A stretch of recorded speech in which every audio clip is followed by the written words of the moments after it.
Hey, thanks for tuning in, everybody. It's In the Rye Podcast, episode 92. My guest today is going to be a comedian by the name of Nico. I want to go over my tour dates real quick, and then we'll do the podcast with Nico. Let's see, tour dates. February 28th, I'll be at Tumble Root in Santa Fe. Steve Gillespie from Denver is headlining. And this show is like a psychedelic type show. I don't know all the details, but if you look it up, it's called The Dose. It's February 28th, Santa Fe, Tumble Roots. March 14th, I will be at the Elk Valley Casino in Crescent City, California. I'll be working with my buddy Tim Gaither. March 23rd, I'll be doing the Comedy Works downtown Denver at a show called Thick Skin, which is an awesome show. April 3rd and 4th, I'm headlining the Comedy Catch in Chattanooga, Tennessee. April 18th, I am performing with a guy named Honest John in Albuquerque, opening for him. May 1st and 2nd, headlining the West River Comedy Club in Rapid City, South Dakota. May 7th through the 9th, I'll be at the Hotel Boulderado, license number 1. That's Boulder, Colorado. June 5th and 6th, I'm headlining Clint's Comedy Club in Overland Park, Kansas. And June 11th through the 14th, featuring at the Funny Bone in St. Charles, Missouri. With my buddy Tim Gaither. My whole schedule's on my website, funnyfletcher.com. All the ticket links are on there. There's some other local shows listed on there too. If you want to, my comedy special Ginger Snaps is right on the front page. If you haven't seen that yet, go check it out. And you can also subscribe to my mailing list on the website. All right, let's go chat with Nico, everybody. Thanks for tuning in. All right, Nico in the house. Here we go. What's up, dude? Eating How's your it going, man? veggies? Going that? well. Eat your Okay. veggies, it says. Oh yeah. You gotta promote the good stuff, dude.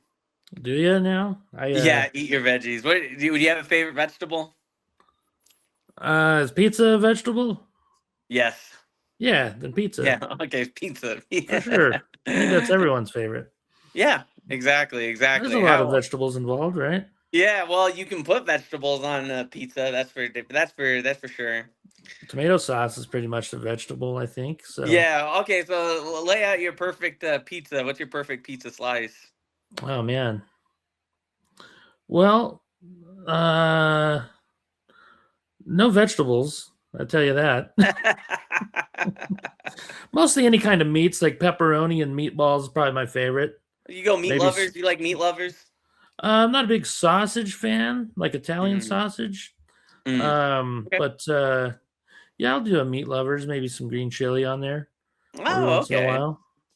Nice. What about you? Nice. Pizza? Yeah. I usually like loading it up. I really don't like processed like kind of meats, but I do like pepperoni on occasion. I think the one that I get at Dion's a lot, I think I do roasted chicken, pepperoni, pineapple, onions, olives, and then maybe like some spinach or something like that. Okay. Yeah. I like a good white pizza too. Yeah. Yeah. Exactly. Yeah. There was a place in Tulsa called Andolini's, and my favorite pizza from there was it had like pasta on it. It was like a white sauce, and then it had penne pasta on it. And man, it was good. Nice. Penne pasta. I like a good like a pesto pizza too. Ooh, yeah. I prefer like a pesto cheese bread or something. But yeah. Nice. Do you have a favorite pizza place in town? Ooh. Yeah, I don't know if I don't know. I've had Saggio's, not a lot because it's like way on the other side of town, but last time I had it was really good. It had like like a Chicago style Italian beef or whatever on there. Oh, And nice, that nice. was I'm a yeah. big Il Vicino person. I like Il Oh, okay, Vicino. I've never tried that. Yeah. Oh, you Yeah, got to try it. Yeah, yeah, I'll try it. definitely. Yeah, there's a guy I follow on TikTok. He's a nerdy dude that goes to all the pizza places in Albuquerque and rates the place. No, nice. Yeah, you got. I wonder. Yeah, I wonder if he just does that as a hobby, or does he get paid, or like I never know how that stuff works. Yeah, I don't either. It's got to be a pretty expensive hobby if he's doing it every day or every other day, I you know? know. Because I I think love he it too said there's much. 77 pizza places that he's got a list of. So Oh, wow, 77 pizza places. That's crazy. that is crazy. Wow, There's a place a on the lot of west people. side, a Chicago style place that's pretty good. I don't Do know you if you're a remember? big fan of. You remember that comedian named Chuck Ruiz? Oh yeah, Yeah, isn't it Richie crazy B's. that? Yeah, he started his own pizza place. I hadn't seen him Yeah, in years, and then all of a sudden, like I remember him telling me too before I left. I remember him telling me that he was going to like take money out of his like savings and started. It was like a big risk, but it seems like it's been doing pretty good. he's kicking ass, man. Yeah, they got some Oh good man. pizza. I've only been there a couple times. I want to try the monster slice they've got. Yeah. Have you tried it yet? Have you tried their pizza? No, I haven't. I'm still prepping myself mentally just to see Chuck again. But yeah, I definitely. Yeah, I definitely want to go and check that place out, He's such a especially good because I dude. just remember. Yeah, I remember him telling me. Yeah, he was an interesting comedian too. He was very He is, animated. yeah, very funny. Yeah, he was. He Yeah, was. I was kind of sad that he quit because he was good. Yeah, he was just very solid. You know, he Yeah, always performed like he like it didn't matter if there was like two people or three people and thing. It yeah, always felt like he was performing in a coliseum. uh You huh, know. yeah, Yeah. yeah. And I think he's opening a second one. I forget where. I think Unser and Ladera area maybe. So Wow, yeah, pretty cool. Good for him. man, that's awesome. Yeah, that's pretty good. If you had a dream restaurant, what would you open? That's a great question. I've always wanted. I wanted to do for a long time. Me and my buddy Manny we wanted to do something like Manny's burritos or something, but we wanted to have like a very selective menu, like just Okay. like really just like kind of three or four options and just like limited hours and just try to spread the word just through the product itself. Yeah, But yeah, burrito I think would be a pretty cool one. I love a Um, late night burrito. oh yeah. And there's not many spots to go. Like I live in Rio Rancho, so of course there's not gonna be many spots to go around here. But I wish Yeah, there it's was like not a good. Albuquerque is just not a very like even like there's just not like a very walkable city. You like really Hmm. need a car to like get to places. And so just going out anywhere it's just a little bit of an ordeal. Yeah, yeah. It's funny Mhm. because it seems like every other city I go to has like a late night burrito spot. You know what I Yeah. mean? Like I could do a Friday, Saturday late shows and find a burrito spot that's open till like 2 or whatever. Oh But, yeah. I think Dave Tell just had a joke that he did on like Instagram. He was talking about how like there's no more places to eat, and he was in Milwaukee and there's no more places to eat, which which if you think about it really explains Ted Bundy, or I think it was like Ted Bundy or like some serial killer a lot, or it says or oh, Dahmer was from Milwaukee. Was it oh, him? Dahmer. Yeah, if you think about it, it really explains Dahmer a lot. Yeah. You think Dahmer had a thing up in his apartment that said "Eat your veggies"? Yeah, no, maybe he did. He I probably feel had one that like said "Eat your dates." no, you date. I don't think Dahmer really had. I would find it hard to believe he had anything on his walls. You know, he's like the type of Yeah, person to just like have a blank, just really focused. yeah. I feel like with all the tools and stuff he was using, a lot of the shit would have fallen off the walls anyway. Right? He just didn't have enough. He didn't have enough tools to put them all.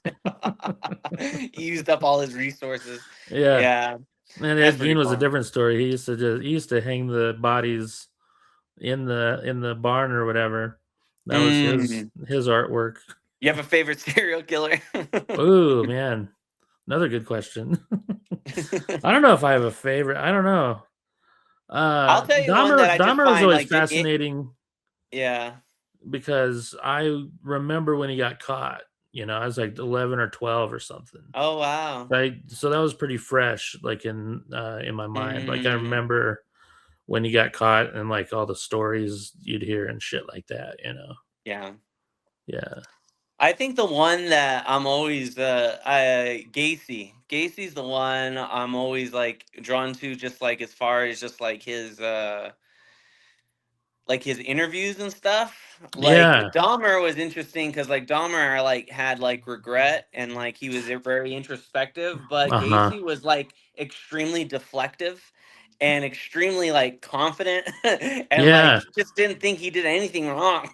Yeah. Yeah. Yeah. And yeah, it is fascinating. You can kind of tell like just like the kind of duplicitous kind of side to him and stuff. And the Hmm. dude got dressed up as a clown. That's terrifying. Yeah. Oh yeah. Yeah. Clowns are.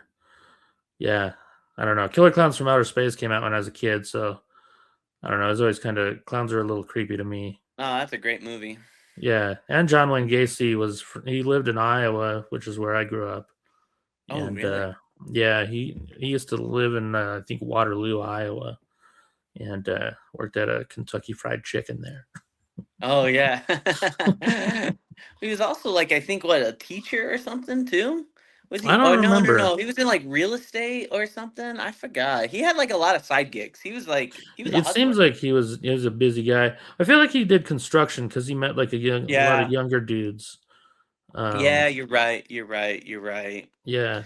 Then another one that was crazy was the guy from Wichita, the BTK guy. Um, No, because I forgot he about that one. Explain that one to me. so he killed a lot of it was mostly women, like sexually gross stuff. He was a Yeah. sex pervert. Um, Approve. Approve. but he didn't get caught for years, and then he had a wife and a kid and stuff like that. So Wow. then he started taunting the police.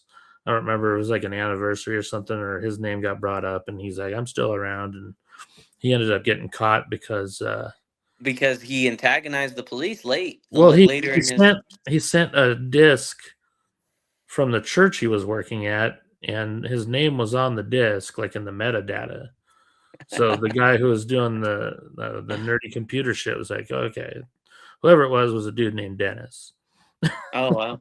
And they figured out there was only one Dennis at that church. So they're like, all right, we got it. Damn, that sucks. To get off scot free for years and then just make some stupid mental error. Yeah, I feel like he was like one of those guys that wanted to get caught too. Yeah. Because like when they interview him and stuff, and like in court, like he's kind of like bragging about the stuff, looked like he didn't really show any remorse or anything like that. So I don't know. But the Mm. thing about that is weird because like uh I used to perform at a club in Wichita called the Looney Bin, and the condo you would stay at was pretty close to the church that he went to. So Oh wow.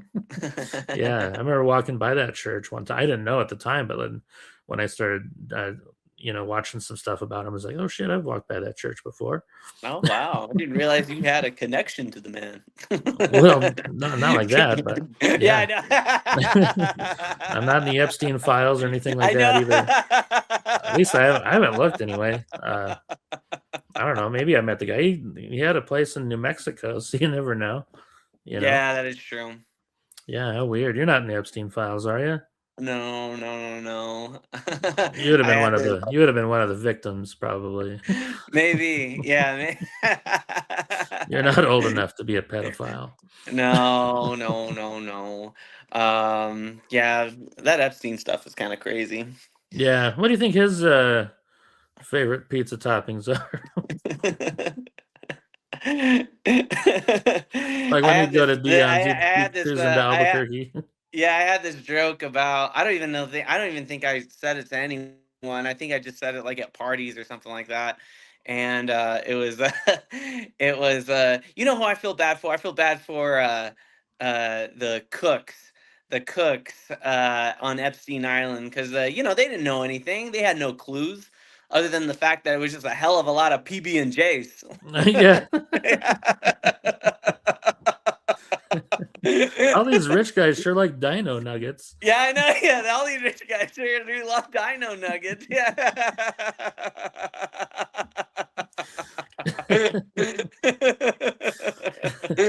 That's That's funny, funny. man. Thank you, dude. Uh, Good old Jeff Epstein.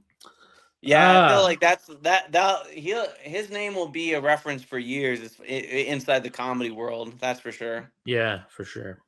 Yeah. Um, okay, so you lived in Portland. I'm trying to think of your timeline. When did you start comedy? You started in Albuquerque. I started in Albuquerque in 2009. It was towards the end of it. Okay. And then 2010, I think that's how I met you. I was working for this guy named Mark Mastrangelo, and he Yeah. was wanting to do a comedy show like on television. And I think originally it was supposed to be only like a public access thing, but I think we were able to get it like in Denver and Texas and stuff. That was Yeah. called Duke City Comedy League. We just That's how I met a lot of everyone, and I was still only doing stand up for about a year, but that's how I like got to know like Sarah Kennedy a lot more, AJ, Martinez, you, John Cuellar, James Moreau. Oh yeah. Yeah. And so then I did stand up comedy. I think I took about a year and a half off. I think I bombed really badly when I was about 20. And I didn't come back to it until I was like 21 or 22.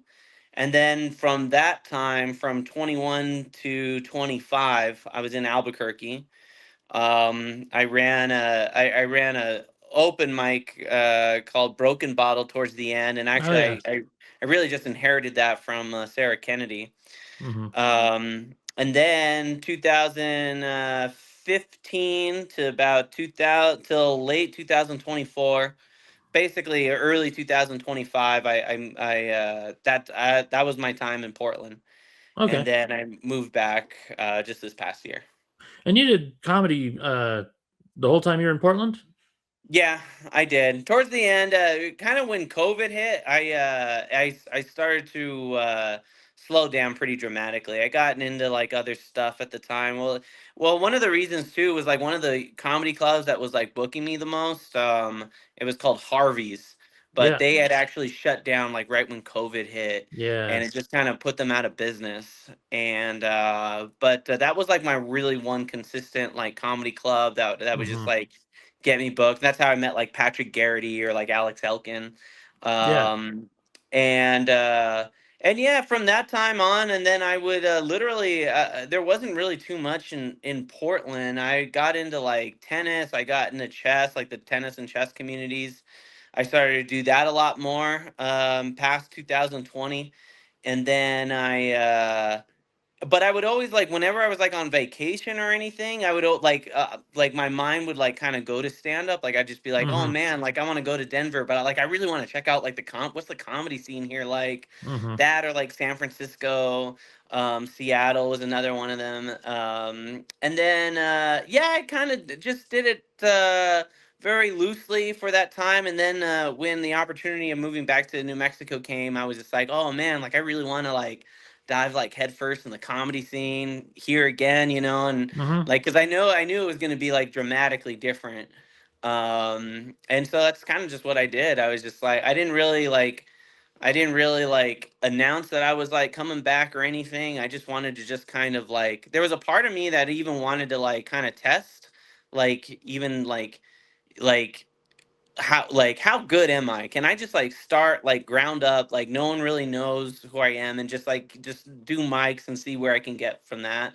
Hmm. And yeah, like always, it's always about a year before people start like people start putting you on stuff. But yeah, I've really enjoyed being back though. Cool, man. Yeah, I was excited to hear that you're back because I think it was AJ mentioned it to me because me and AJ did like a little road trip and did a couple casino gigs, and Yeah. he said that he ran into you at an open mic. So I was like, cool. Yeah, AJ, and then I got to see him headline. We were on a show together at Eddie Oh yeah, Stevens show, Turtle Mountain. Turtle Mountain. Yeah, Yeah, yeah. I was that supposed was to be on awesome. that show, and then I got stuck staying in Texas for like an extra week or so. so Oh I missed wow. out. But yeah, I'm Did gonna you do have that like show. another? Did you have like another gig or something? No, my mom's aunt had to be put in like a memory care thing, so I just met my mom and sister down in Harlingen, Texas, and like helped clean out her mobile home and stuff like that. So Mm-hmm. it's got that taken care of, and then just rode back to New Mexico with them. So Yeah. worked out all right because I was already in Texas doing Yeah. shows. So Well, I'm yeah, just so impressed, dude. I remember. I remember. I mean, you were getting a lot of stuff. I mean, before I left. I mean, that was. I mean, that was the over 10 years ago. Just as far as comedy goes, do you feel like it's been steady for like the past like 10 or more years for you, or do you feel like the frequency of like book stuff has remained pretty consistent? it was really steady for a while, and then I ended up moving to Denver. I Mm-hmm. lived in Denver for a bit, and then I lived in Tulsa, and then back to Denver, and then back here. But yeah, when COVID hit is when it kind of screwed things up. Yeah. Because everything was going pretty well until then, and that year just like man, I was off to a That was good hard on year. clubs, dude. That COVID Yeah. was really hard on clubs. Yeah, it's so hard to it took a couple years to start getting back into like a regular touring schedule too. Yeah. Um because some clubs were not fully open still. So they would do like half a crowd. So, Yeah. the pay is shittier if that's even Hmm. possible, you know. But yeah, Yeah. it's starting to pick up again, I feel like it's pretty good now. And there's two clubs in Albuquerque, which is awesome. So there's good stage time and you don't have to leave town, which is always nice. Yeah, Um I mean that's a huge thing. Like when you're like when Albuquerque what didn't have any clubs, like I mean, there's no reason to kind of be here if if you want to get booked on like comedy clubs. That's why I've always yeah. really liked like Denver or like any place that has like a lot of comedy clubs in it. You want Mhm. to stay at a home base, the one part about stand-up comedy that I never just really got into is just the idea that you have to be like on the road, a lot. It seems very nomadic. And Yeah.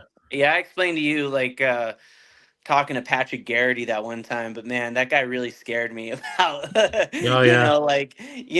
because he was a great comedian, but he was like Yeah. literally just like it seemed like he was like living on the edge of life. Oh yeah, dude. you It's know. hard, man. It's a hard life. Hmm. But yeah, I definitely feel like it was easier when I was younger, like being on the road so much. Like I could Hmm. do I could do a 16-hour drive, no problem. Now I'd probably have to stop for a couple naps and shit, but Yeah, 16 hours. That's a tough one, dude. yeah, I've done that a few times and it's yeah, it's pretty rough. But you What are gotta like well, do I shit like imagine that. well, you love Colorado Springs, right? You go Oh there. yeah. I mean, that's only about 6 hours away. That's not too bad. Yeah, it's not bad at all. Mm-hmm. Yeah. Do they have what, two comedy clubs over there? They've just got one now. They used to have Hmm. two for a little bit, but one was like I don't know who was running it. It didn't seem like it was running very well at all. Oh But man, I love that city. it's a cool city, man. Great comedy Yeah. city. It is, man. Yeah, it's kind of similar to Albuquerque where it's just like a lot of I mean it just as far as the amount of comedians, I just felt like there was probably it felt close knit. Yeah. Cuz like when I went to Denver it was just like I mean there was literally like 70 people on like one mic, you Oh know. yeah. And And that's that not was even counting like the good comics in town. yeah, You know what I I mean? know, Like there's right? so many just amazing comics there. Oh yeah, definitely. And Yeah. comics that have been doing it for a long time. That's why it's Mhm. hard for like, man, I remember there was a handful of comedians in Portland who became like these kind of like hometown heroes and like just get booked a lot. Mhm. But they were always like kind of older. Like there's this one comedian named Dan Weber. He was really good, but he moved to Chicago. And yeah, Oh, the idea of like just starting from scratch and like building, a reputation again, because like even if you're good, like a lot of the scene will lean towards the people that they've seen for like 2 or 3 or 4 or Yeah. 5 years. Hmm. So you could just like literally be looking at comedians that are like 5 years into it, but they're just really popular within their scene. And so even if you Hmm. have confidence and like, oh man, like I'm totally better than him, it's just like, no, they just don't know you. They Yeah. don't know you. Hmm. That's why I got pretty lucky when I moved to Denver. The reason I moved to Denver the first time was because I knew so many comedians from there. Because Laughs, when it was open, would get a lot Hmm. of like Denver headliners. So I knew pretty much all of them that would come down here. So How long did you live um, in Denver? I lived there like three different times. So Wow. the first time was 2009 and 2010. And then the second time was, I think, 2015 to 16, and then 2019 to 20. So probably Wow. 5 years total, maybe. Have you thought about moving back over there? No, it's too expensive. It's crazy expensive there. Mm. Yeah, Yeah. I imagine that since there's been such big gaps between from when you first started living there to when you last started living there, like 2009 to 2019. Has Denver always been an expensive city, or did it just keep on getting more expensive? It just kept on getting more expensive. It wasn't too bad when I first moved there. I remember Yeah. I was married at the time, and we had an apartment that was, I think it was less than $600. Wow. And then we ended up moving in with a comedian friend of mine, Jake Sharon, from the Milk is Good Yeah, I do video. remember. Yeah, Uh, so we lived in a house, and there's a billboard in the yard. So like whoever owned the billboard paid half of the rent. So our rent total was only $600 for three people. Oh So wow. it was like a not a great house or anything, but like I mean, it was close to downtown. I could walk to the Hmm. Comedy Works in like 20 minutes, so Oh, that's that was awesome. pretty cool. Yeah. Yeah, it's awesome. Yeah, the club that I think that I'm really happy about, that we have, is Hyenas, just Hmm. because it's just so centrally located. You know, Yeah. I actually live it's just closer to Quesada's, so that's pretty yeah, nice. yeah, But I love them no. both, and they're both like unique in their own way. Well, it's just Um, cool that like because like that whole Windrock area is just a lot more renovated than anything else in Albuquerque. yeah, and Just they're because doing a there's a lot lot of of stuff still. There's still a lot of stuff they're gonna do. yeah, So, which is cool that's there, and it's like kind of like in a tourist kind of spot. There's a lot of hotels over there. hmm.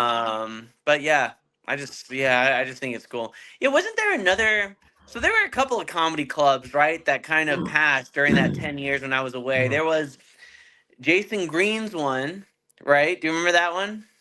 Was He ran it with Danger yeah, open downtown, source, open open source. source. Yep. Okay, and then after that, what? Then Dry Heat, obviously, but then there was another one. There's one that was open for 1 week. Yeah, it was called the Vault Comedy Oh, Club. I think so. I think so. What happened to that one? The guy was a total dipshit. He, Oh. yeah, he didn't know what he was doing. He, uh, he was trying to depend on ticket sales to pay the bills. Mm. So this is what I heard from another club owner that I'm not gonna say his name or anything, but like, uh, so the guy who owned the vault called this guy to see if he wanted to be like a business partner with him. So this guy flew to Albuquerque to meet with him and asked to see his business plan. He didn't have one, so he's like, "All right, I'm not gonna do this then." And Mm. then that club owner called me. I think it was the second week that they were open, and he's like, "Yeah, the guy's done. It's already, it's already, Wow. yeah, 1 week. yeah." And the guy was just kind of a piece of shit too. Yeah. Just yeah, like just from some of the people I knew that interacted with him, just didn't Yeah. didn't like him and stuff. So yeah, Yeah, just not a good guy.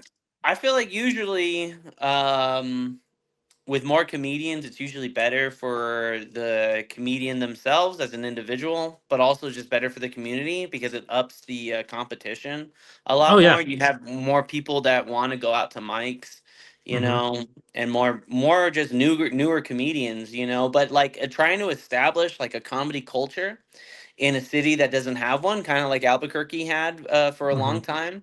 And still, Albuquerque's not known for like comedy, but just the fact that we have two clubs, I mean, it's just like such a huge improvement from Oh like yeah. when I remember Misty's Hideaway.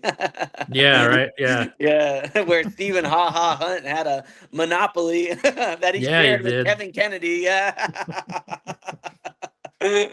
Yeah. Yeah, it was a rough few years, man. That's why I wanted to get out of here when Laughs closed, because there was nothing when Laughs closed. There Not that wasn't. I remember. Oh yeah, Um, no. I remember like 2010. I mean, there was just like only like a handful of mics. It wasn't even like every week, really. It's just like whenever they hmm. decided to do it. And then even I remember when I got back into it, in 2000 like 11, 2012. I remember at one point, we really just we had like Nexus and Broken Bottle just as weekly mics, but that was it. Hmm.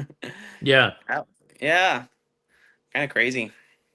yeah. It's weird to think about, especially now, since you I think you get on stage pretty much every night now in Albuquerque. You can. I think you can get on. Well, I mean, yeah. I mean, if you do yeah. Sundays, I think, are the only weekends are. There's not really any mics, but there are shows, Yeah. and yeah, Monday, Tuesday, Wednesday, Thursday, Friday. Yeah, there's a chance to get up every week, which is awesome. Hmm. Yeah, it is awesome. I wonder how many comics are in Albuquerque now. Mm, that's a good question. I would say Yeah. that on average, like a good mic is usually it's not that much, not as much as it should be. But usually, like I would say that is like a good mic is anywhere in between 20 to 25 comedians. When they're all Yeah. rotating, though, you don't necessarily see, once you see one batch, you don't necessarily see the other batch Yeah. for a while. But um, yeah, it's still pretty close. I think it's still pretty close knit though, but still a lot of really good younger comedians. Hmm. Yeah, it's interesting. Like even when coming back to it, like all the new faces I like started to introduce myself to, like I mean they're new faces to me, but they've been doing it for like 5 to 7 years. Oh yeah. Yeah, so it's cool and it's cool learning about like each class, like I think like Jake Bohr Morris, Jared Ostrom, and Tyler Lovely, and even Carla, maybe. I think they all started around the same time. And then like learning about like Savannah Holder and even Serena Ochoa, like they started before. I think they're still within their first like 3 years or something like Hmm. that. But yeah, it's interesting how like we all do you remember like so when you started stand up, was there a healthy batch of Albuquerque comedians? No, not at all. Wow. There was yeah, I don't even remember most of them because they all hated me. Why do they hate you? That doesn't make sense. Because they're all trying to get on at Laughs, you know. Mm, And I got a guest spot like my first time I ever performed at Laughs. Like I had a really good mm. set, and I just felt like the good comics that were there that night, my first time, were like headliner type guys, Yeah. and they all talked to me, and no one else talked to me. Like none of the other comics did. Wow. But it was like the guy who was headlining the professional show talked to me. Freddie Charles, who was like a Yeah, I national remember touring Fred headliner. Charles. He was Yeah, like he's a he I was they he called him the chameleon, like a lot of yeah, different faces. Yeah. yeah. Yeah, I remember Fred Charles. I met But him. he was there that night, Crazy. and he talked to me, and then the club owner, who's also a comic, talked to me. But like none of the open micers talked to me, Well, I'm and sure. Let's see. I'm trying to think of comedians that may have been around that time. you probably wouldn't know any of them. Eddie Tafoya. Was Eddie He Tafoya? started like 2 years after I did. What about Roger Peterson? He wasn't there. No, Matt Peterson? nope. Oh wow, wow. John I actually Cuellar. Cuellar Nope, started. he started after me. Oh, okay, wow. I helped Matt get started because I worked with him at a pizza place. Oh, wow. Yeah. Wow. So I'm trying you to think helped of. Mac. Oh, he was working at a pizza place, and you were just friends with him. Mhm. Wow. Yeah, he played because he was a musician back then, and he was Mm-hmm. good friends with like my old roommate who's also a musician. So he Mm-hmm. was more into music back then, and he played me this song that he wrote, and it was really funny. And I was like, "You should try stand up," you know. And I was like, got Yeah. an open mic at Laughs, and I just that's when he kind of started out. He started out at Laughs. Cuellar started out at Laughs. Yeah. But I can't remember really anybody that was around back then that you would know. Like I only Mm. remember a couple of the people. Like there's a guy named Goldie Garcia is probably started later, right? she started before me, but Oh, she wow. wasn't there my first time. I don't Uh, think her and the club owner got along well though. Because once other open mics started, that's when I started seeing her. Because she yeah. was never like hosting at the club or anything like that. Okay.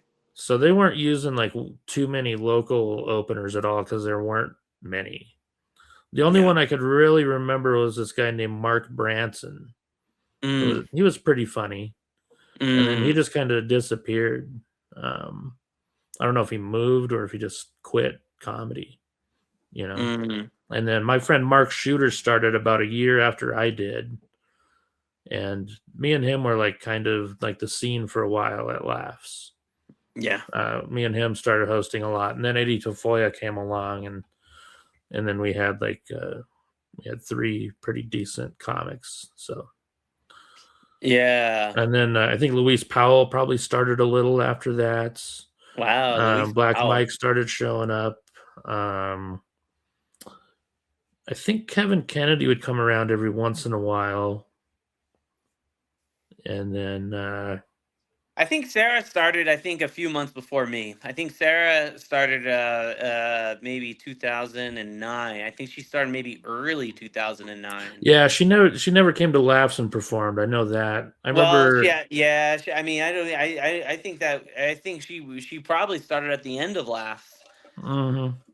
because I remember when I started, it was the end of Laughs. Laughs had closed like within the last like 7 months, I think. Yeah, Wow, yeah. that's Cody crazy. Dove performed at Laughs. I remember seeing him there. Wow, Cody Dove? No Yeah. way, dude. Hmm. Yeah, wow. Yep. Wow. Yeah, Cody.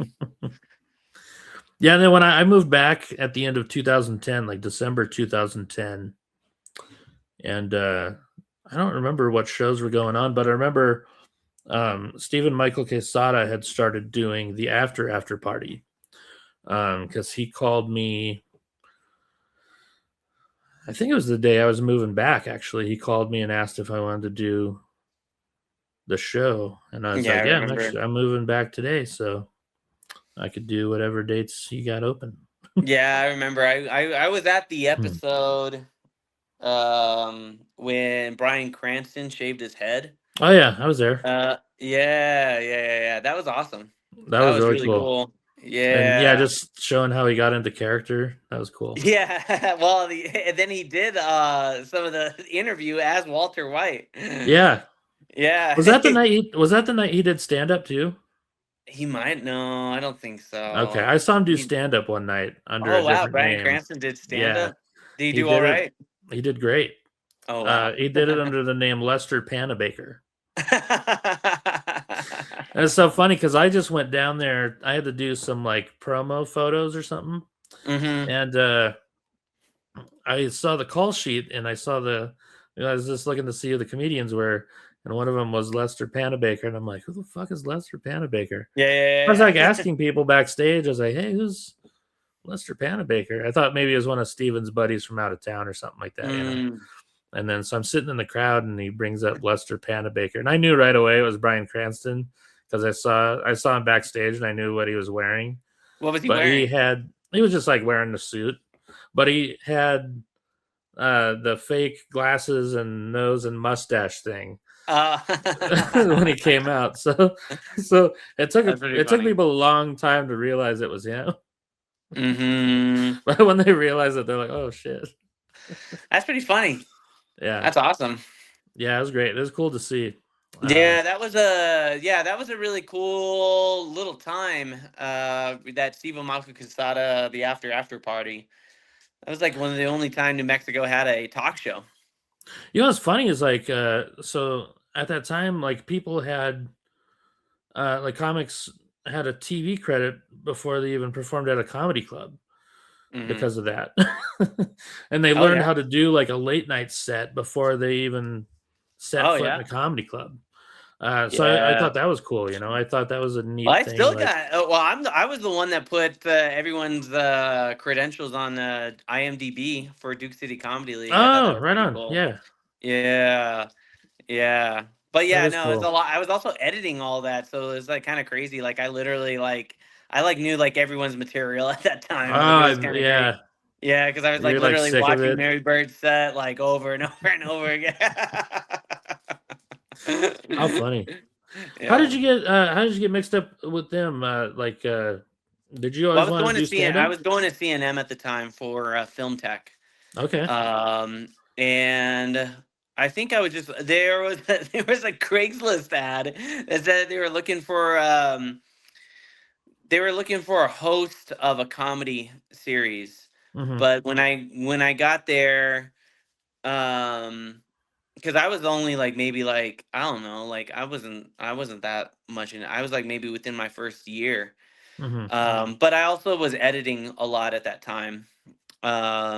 And so just the fact that I was editing and that I had a foot in the door with just some comedians, that's how that's when they like got me on and stuff like that. But I was there for like when they decided to build the set and everything, and just like booking the comedians and stuff, and like getting trying to get the audience there. Yeah, that was fun. That was a good time. Oh yeah, yeah. Definitely, probably a good learning experience too, which was nice. Yeah, yeah, Yeah. that's true. Yeah, I totally I quit college because of it. I Oh was really? literally like, yeah, I'm doing it already for a job. I might as well. Yeah. You're like, oh, this is gonna last forever. Yeah, it's gonna last forever. It's gonna last forever. Yeah, that's how it goes, dude. That's awesome. So did you do all the filming and editing on Estee Does Not Make a Movie? I did Or all of that. Yeah, okay, I that's what did it's all of called, that. right? S-Day does not make a movie. Yeah. Okay. Yeah. I did that right before I had left to Portland. So I think that was like one of our last me and Stevan's like last like kind of finales that we had before we left. Yeah, before we left, or before I left, really, Hmm. because I think Esteban was already living there.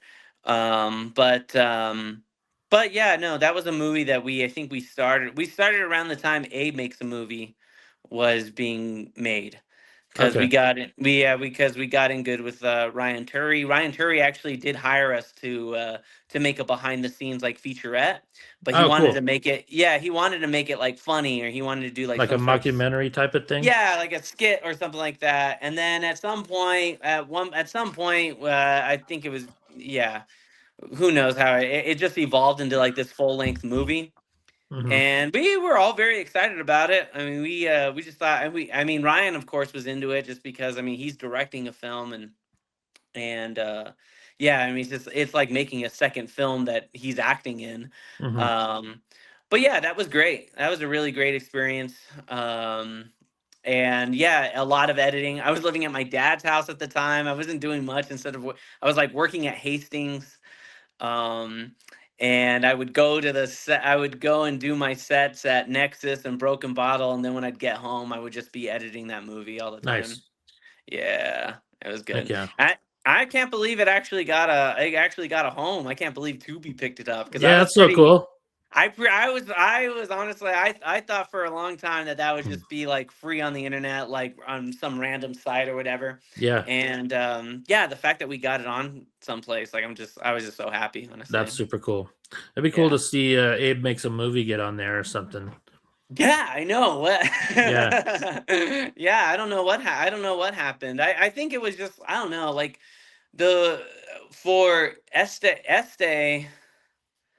that movie got on there just because Esteban's still like in like the film. He's like still like doing a lot of film stuff, so he has a lot of film contacts. Oh, Like cool. he has a director that has his film, but that director really liked Este, Hmm. and eventually that director bought the rights to Este, Cool. and then he packaged it in a deal with while he was negotiating a deal to get one of his films released, he wanted to throw this one in with Tubi as well. So Nice. that's basically how we did it. Cool, man. But Yeah, yeah. Ryan actually directed the Bigfoot election, which is Mark Shooter wrote that movie. Did Oh you ever see yeah, that one? yeah. No, I didn't see it, but I remember Oh, that's watching great. that trailer a lot. I remember Yeah, watching Bigfoot election. Yeah, it was really cool. Matt Peterson was in that one too. yeah, hmm, Were you in that? yeah. I was not. I actually that's when I was living in Denver, 2009, 2010 is when they made it. Oh, Yeah, but me and Mark actually wrote a script a few years later, and it's pretty funny, but we never did anything with it. We had a what kind guy of who script is wanted. it? It's like a full length comedy, um, and we had a guy who wanted to help us film it and stuff, and then he kind of ghosted us. So Mm, that was kind of shitty. mm, But yeah, and then um, yeah, that was about 10 years ago when we finished it. Have you ever written anything else from then, like any other scripts or anything like that? Yeah, I work on some stuff by myself. I feel like I'm better with a writing partner at that type of stuff. Really? Yeah. Yeah, because I get stuck easily. Like I'll have an idea and then I'll get going on it and then I'll get kind of stuck and like I don't know. Well, it's kind of funny because I had started writing one movie and I was probably over a little over halfway done, and Mm-hmm. then I went and saw this one movie, and I was like, man, there's a decent amount of stuff in this movie that's in my movie. What movie was uh, that? it's called Ezra. Ezra. Ezra, yeah. And Oh I was wow. like, man, this is not super similar, but like Uh-huh. it's based on a comedian and all this stuff, and it's like, Mm. yeah, I should probably start over. Yeah. I have a handful of scripts. I did this I took this solo trip to Green Bay, Wisconsin to Hmm. see a Packer game on Christmas. Nice. And I think that in real life what had happened was the Chicago plane to Green Bay was delayed until the next day. And I ended up splitting an Uber with some Packer fans that were there so that we can get Hmm. there that night so we could watch the game. But it was just a really good, like, kind of solo trip. But I was really proud of that script. I wrote it all the way to completion. And then handful of others. I wrote this one script called Sid and Sil, and it's about these it's a movie that takes place only in three scenes, but it's basically these almost like kind of copycat mobsters who are brothers. Um, and we just kind of get a glimpse into their relationship for these three scenes, and they all take place like maybe like 5 years after or 5 years after. So it's like kind of like this odyssey and stuff like that. Hmm. But yeah, I want I've written more stuff, and I like just like doing it just because Hmm. it's just you get better at writing it when you write more. You just Yeah. get better at writing a full length script when you write more. Hmm. Um, but yeah, I still always have like a handful of like ideas that like I want to knock around. There's always a part of me that's just like, well, why don't I just like get a camera and just start filming and Yeah. just like with my phone or something like that. But it's Hmm. hard. It's a lot of resources, a lot of time, a lot of energy, Yeah.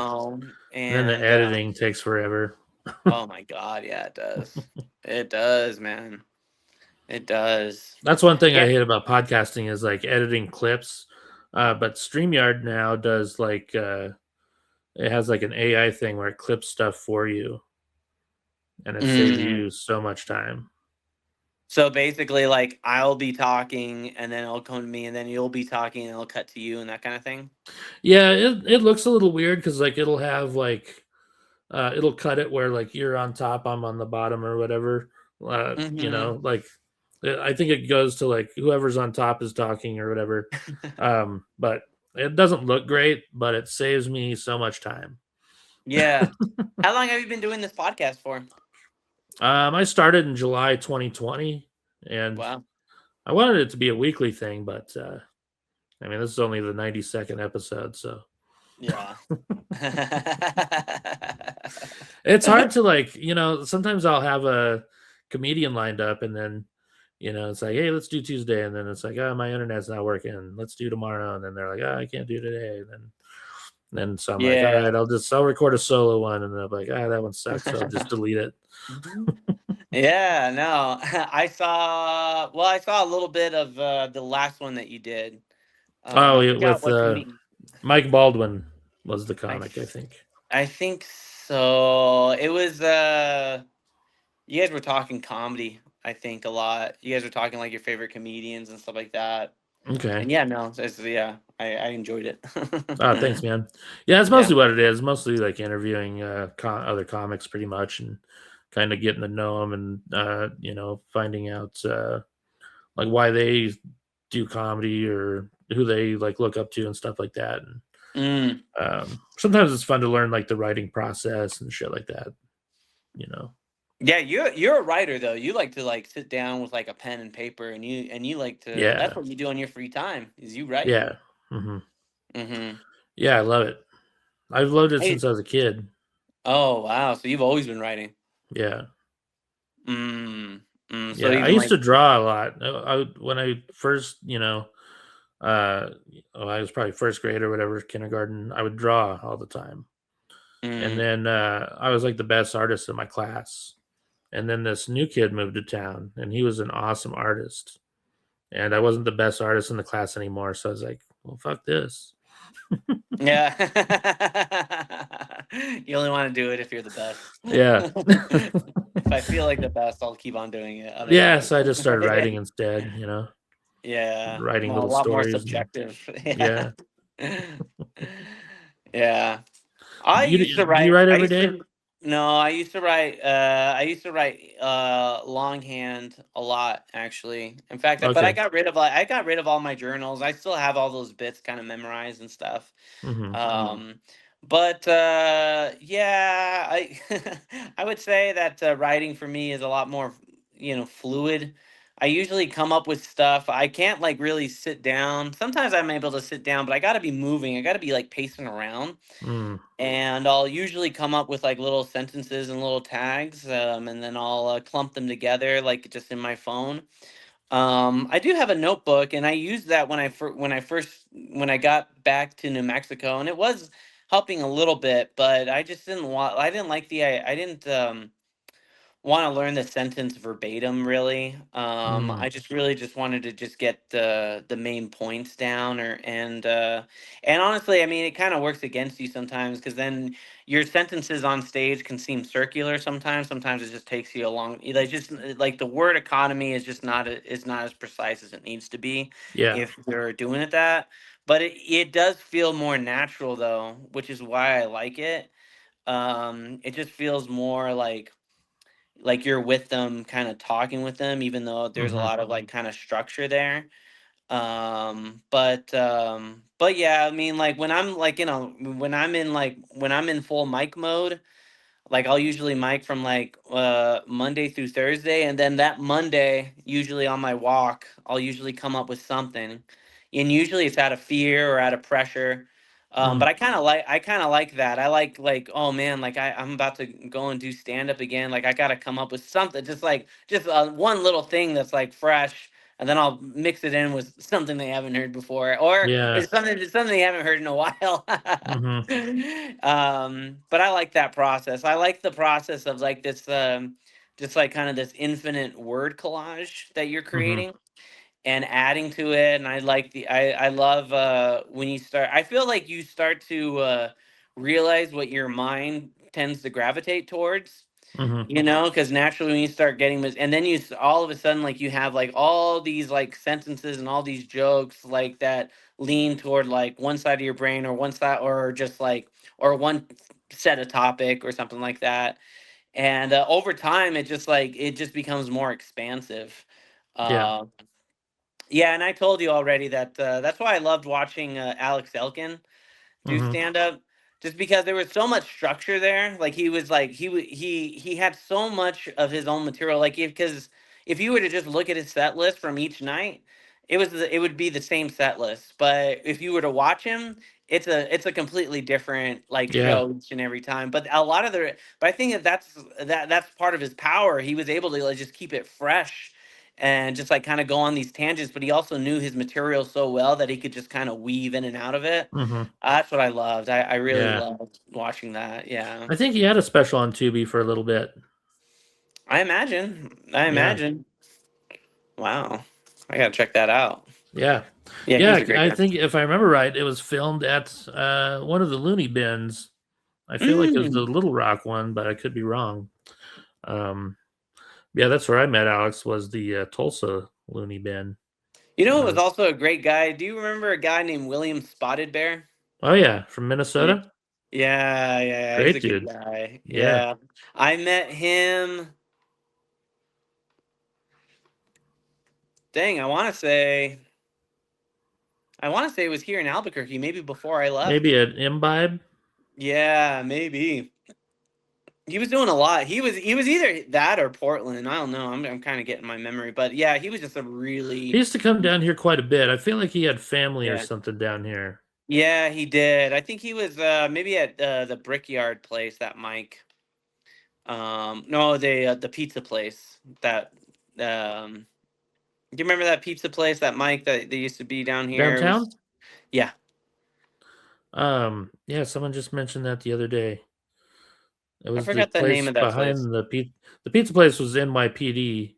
Yeah, Back alley was back the bar. alley. Back Yeah. alley. Yeah, I think yeah, that guy was like so nice. Hmm. Yeah, and like it was very brief encounter. But yeah, Yeah. no, it is interesting. Like see, like because you'll like do shows with these like people, or you'll see them kind of in passing, and then all of a sudden you'll see them like somewhere else. You know who I had a really good conversation with? I had a great conversation with this comedian named Preacher Lawson. Oh yeah. He was actually on America's Got Talent, and Yeah. I think he was one of the finalists. He It may was, have won yeah. it, but I met him right before he did that in Oh Portland. really? That dude was a lightning bolt. Like he was and he was miking it like crazy. He was just like he was on this credible tear. But I had like this one-on-one conversation with him about stand up, and yeah, just an incredibly like positive person. Yeah. And just like he was very like encouraging and just a very very very nice guy. Really like Awesome. that guy. Yeah, he headlined at Quesada's Yeah. I think it was last year. Yeah. Another person I met kind of in passing was Mark Normand.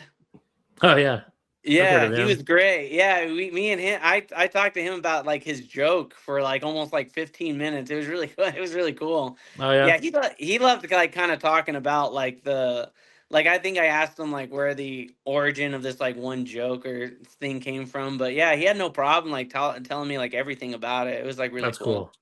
Yeah. Yeah, him and Joe List performed at the stage before it was before they closed that down. But AJ Martinez opened for him, Oh really?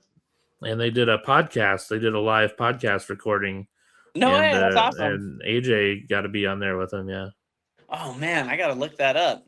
yeah, yeah. Damn, I haven't that's seen it yet or awesome. anything or listened to it, but yeah, that'd be cool to.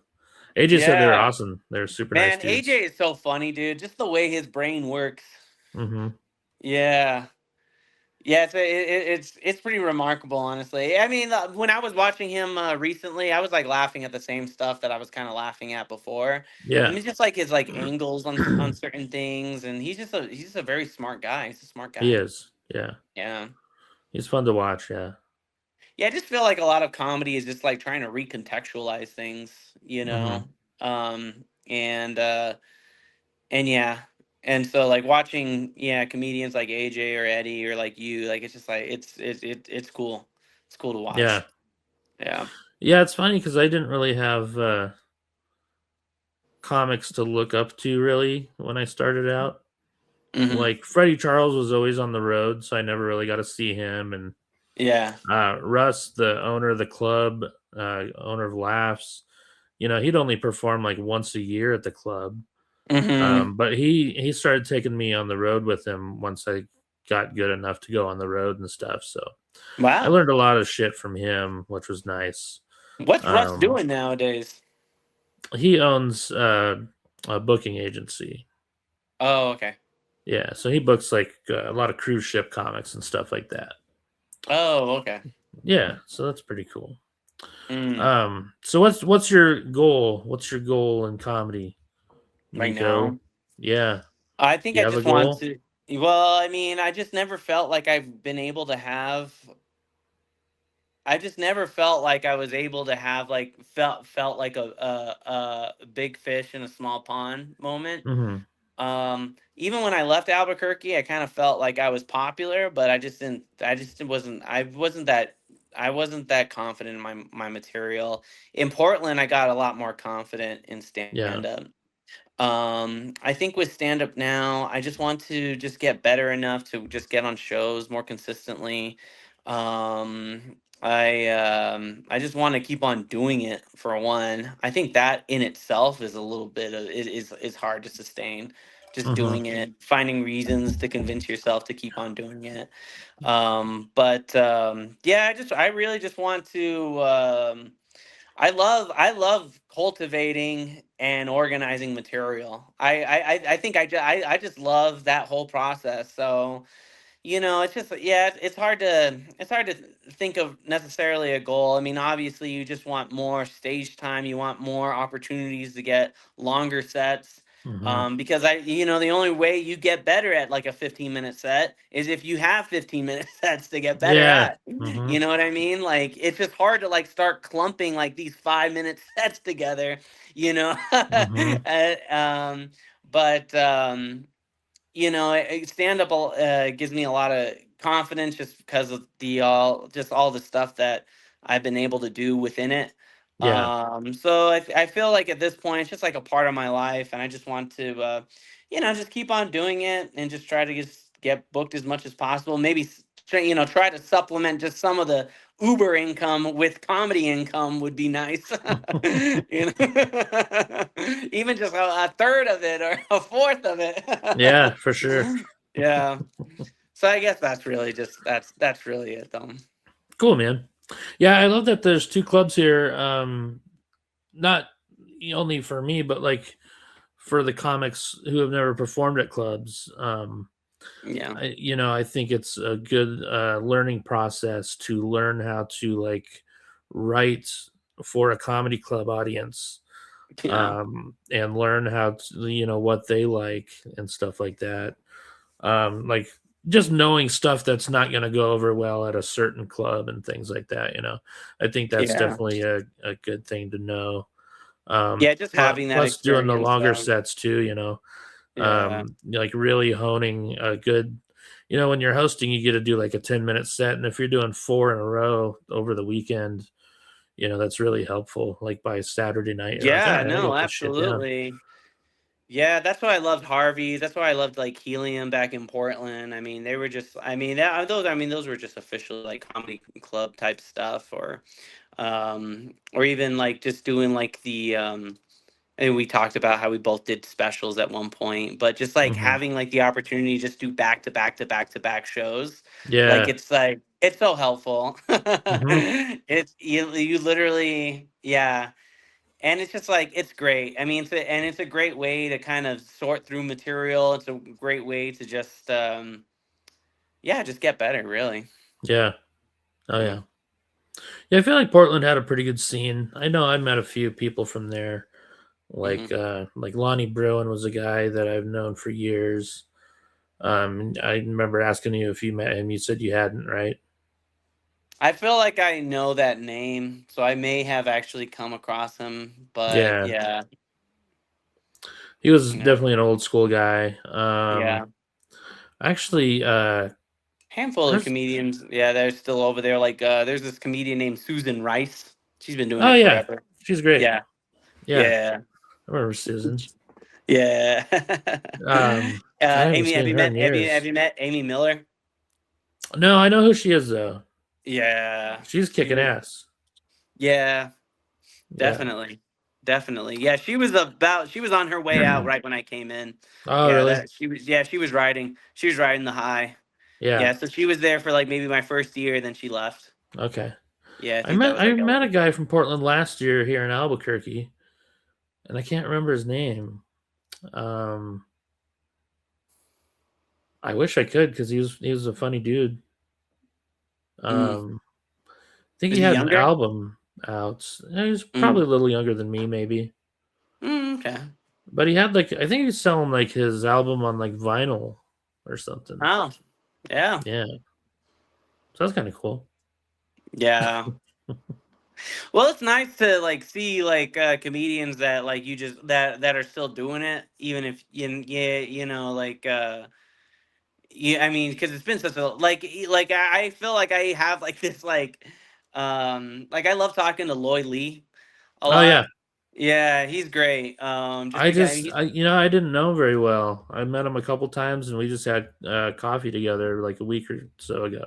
oh And really? yeah, awesome guy. Yeah, Yeah, yeah. He hit me up.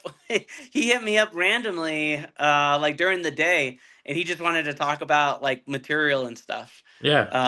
But yeah, no, he's just yeah. Especially, it's just cool to see just like faces that have been doing it for a long time because like the people that you start off with, you just know you never really see them, So it becomes very like I don't know, just very. It just becomes very exclusive. Like Mm-hmm. the people that you've known for like such a long time that are still doing the same thing you're doing. Mm-hmm. Yeah, that's So, great. All right, let's wrap this up, buddy. Well, I all right, usually try to do about an hour or so, all right, and cool. we hit an hour, and I hope you had a good time. I appreciate you coming on here, man. Oh, thank you. That's how I know I really made it, dude. I'm on the Curt Fletcher That's podcast, that's baby. right. Yeah. That's right. That's it's probably going to boost your career a little bit. Yeah. You might get better spots at the open mic. Maybe get a little extra cheese on one of your slices over at Richie D's. Exactly, dude. Well, I appreciate you having me, man. It was great chatting with you as always. Yeah, it's so cool to see you back in town. It was awesome sharing the stage with you on Friday nights, Oh, hell yeah. and That was fun. yeah, just standing in the back and talking shit again. Yeah, that was That was great. That was awesome. Yeah. great. That was super fun. Well, we have more talking shit times Oh, to for come, sure. Yeah, Do you have any exactly. shows coming up that you need to promote? Um, I don't know. Yeah, I'm not too sure. I don't think I have anything kind of all coming, Okay. but you can always still watch Essay Does Not Make a Movie on Tubi, though. Do that, you guys. It's awesome. Yeah. Especially Albuquerque people. You'll probably recognize someone in it. You Oh know, yeah, exactly. I actually was lucky enough to be an extra in Abe Makes a Movie, and Oh, nice. someone told me that I was Was the it the bar Daniel. scene? We Yeah, we. Oh, I remember that. someone told me I was the Daniel Day Lewis of background acting. So that And was you pretty were. nice. I remember that. That was a good performance. I It remember was. it. It was. I thought it was pretty good. Fake Yeah, it's crazy. drinking and fake Yeah, talking. Eight Makes a Movie has so many great comedians in it. Rusta Rhymes is in it. Yeah. Oh yeah. Yeah, And Keith yeah. Breckenridge was in it. He's Breckenridge, Joe Quesada. Joe, that's right. Yeah. Um, yeah, I need to find that somewhere and watch it again. It's because I I gotta don't think watch. it. Yeah, you could probably just message Ryan. He'll probably just send it to you. Yeah, yeah, Yeah. yeah. I haven't talked. I should have him on the podcast. It'd be fun. Oh Talk yeah, hell movies and yeah, stuff. dude. He's great. Yeah. Well, cool, man. I'll let you get back to your writing and stuff and walking around and Thank you. you're pacing back and forth while And you're I'm working on pacing. Yeah, material. the Andrew Harms method. Yeah. Oh yeah, that guy. Yeah. Yeah. Oh, he needs to get a Fitbit and see how much he paces before a show. Well, that's why he's able to stay so thin. It's Oh just yeah, because he's always pacing. yeah. Maybe I should start pacing more. Yeah. I'll start Imagine where you'd pacing be on where stage. you would be if you just paced a little more. I know. No more fat jokes for this guy. I know. All right, buddy. Well, I'll see you later then, man. All right, take care, buddy. All right, take care. Later. See ya.